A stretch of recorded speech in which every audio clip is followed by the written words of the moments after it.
तो राधे राधे, कैसे आप सब लोग। आज एक ऐसी कथा सुनाता हूँ जिससे यू विल बिलीव कि हाँ, कृष्ण जी हमेशा हमारे साथ रहते हैं और हमारी रक्षा करते ही करते हैं। He is always with us. कि अगर हम सच्ची हैं तो कृष्ण जी भी हमारा साथ देंगे ही देंगे, नो मैटर वट। तो क्या होता है कि जब महाभारत का युद्ध चल रहा होता है तो भीष्म रोज पांडवों की सेना कभी कितनी मार देते हैं, रोज मार ही रहे होते हैं, तो पांडवों की सेना काफ़ी कम हो जाती है, क्योंकि भीष्म रोज आते हैं युद्ध में और मार मारती है और पांडवों की सेना को आधी से ज़्यादा खत्म कर देते हैं, बट पांडवों को नहीं मारते थे। और दुर्योधन इस बात से रोज चिढ़ जाता था, तो एक दिन दुर्योधन ने काफ़ी भला बुला बोल दिया भीष्म को कि नहीं, तुम ऐसे तुम वैसे।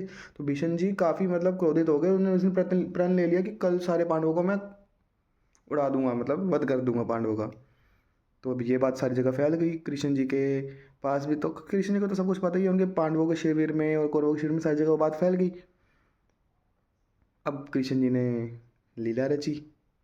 कृष्ण जी तो उन्होंने बोला कि द्रौपदी आई उनके पास भागी भागी कि कृष्ण जी ऐसी ऐसी बात है, भीष्म ने प्रतिज्ञा ले ली है।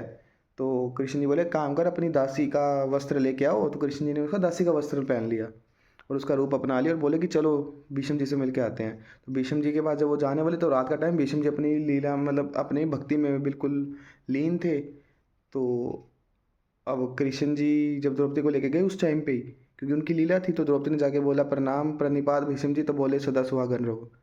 तो अब द्रौपदी बोली कि कल तो आप, आज सुबह तो आप बोले हो कि मैं उजाड़ दूंगा कल सारे पांडवों को, और अभी आप आशीर्वाद दे रहे हो कि सदा सुहागन रहो, तो कौन सा भीष्म सत्य है, उजाड़ने वाला या फिर सुहागन बचाने वाला। तो कृष्ण भीष्म जी तो मतलब बहुत बड़ी विपदा में फंस जाते हैं, तो बोले कि तेरे साथ कौन आया है जो इस टाइम पे तेरे को इसी क्षण में मेरे पास लेके आया है, वो एक आम आदमी नहीं, वो वासुदेव ही होगा, उसकी लीला होगी ये। भीष्म जी समझ गए।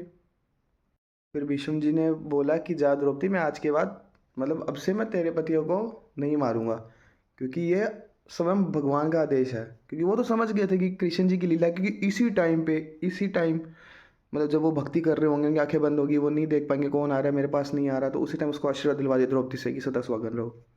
तो वो समझ गए थे। तो फिर द्रौपदी ने बहुत बहुत धन्यवाद किया कृष्ण जी को, और जब वो वापस अपने शिविर में पहुंचे पांडवों के, तो पांडव पांच छह बेचारे आराम से सो रहे, बिल्कुल कोई फिक्र नहीं, आराम से सो रहे। तो कृष्ण जी बोले उठो भाई, देखा भीष्म जी ने प्रतिज्ञा लिया कल सबको मारेंगे तुम पांच छह को।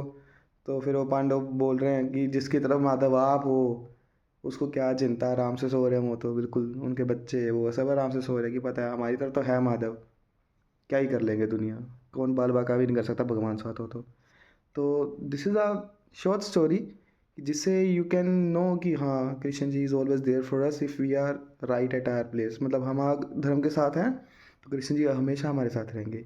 तो बोलो राधे राधे, क्योंकि राधे राधे बोलोगे तो कृष्ण जी भागे भागे आएंगे।